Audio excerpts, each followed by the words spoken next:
बच्चों, आज की हमारी कहानी का शीर्षक है शबरी। वही रामायण की शबरी। तो शबरी के माता पिता एक क्षत्रिय थे। क्योंकि वे लोग शबारा ट्राइब से संबंध रखते थे, इसलिए वो शबरी कहलाने लग गई। तो जब शबरी बड़ी हुई तो उसके माता पिता ने उसका विवाह करने के लिए सोचा, और उन्होंने सोचा कि इसकी विवाह में हम 1,000 पशुओं की बलि दे करके फिर सबका भोज करेंगे।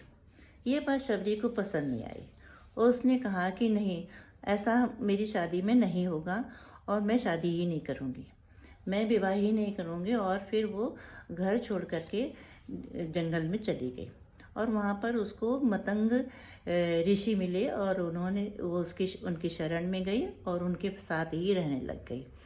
मतंग ऋषि ने भी उसका अच्छे से देख रेख की, जैसे कोई अपने बच्चों का करता है पालन पोषण, वैसे ही उनका पालन पोषण किया उन्होंने, और बहुत सारी आध्यात्मिक शिक्षा भी उनको प्रदान की।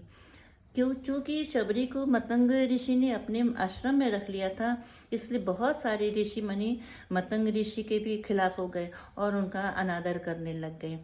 एक बार शबरी नदी में स्नान करने के लिए जा रही थी। उधर से कुछ साधु और संत निकले उधर से, तो शबरी का जो कपड़ा जो पहने हुए थे वो साधुओं को टच कर गया।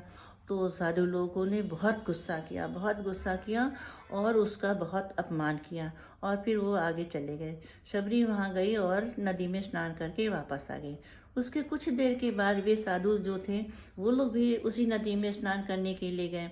तो जैसे ही वो लोग नदी में पानी के अंदर गए तो वहाँ का सारा पानी लाल हो गया और उसके ऊपर सारे कीड़े भी रेंगने लग गए। तो और पूरी नदी का पानी वैसे का वैसा हो गया।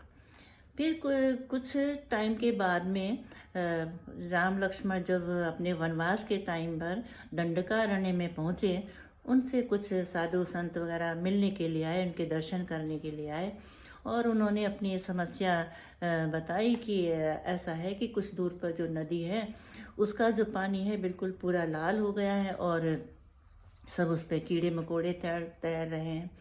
तो अब वो कैसे ठीक हो सकता है? तो लक्ष्मण, और इसका कारण क्या है जो खराब हो गया? तो लक्ष्मण ने कहा कि उसका कारण ये है कि वहाँ पर कुछ ऋषियों ने मतंग ऋषि का और शबरी का अनादर किया था, अपमान किया था। इस कारण से वहाँ पर जो उसका पानी है गंदा हो गया है। तो फिर ऋषियों ने पूछा कि वो ठीक कैसे हो सकता है? तो उन्होंने कहा, अगर शबरी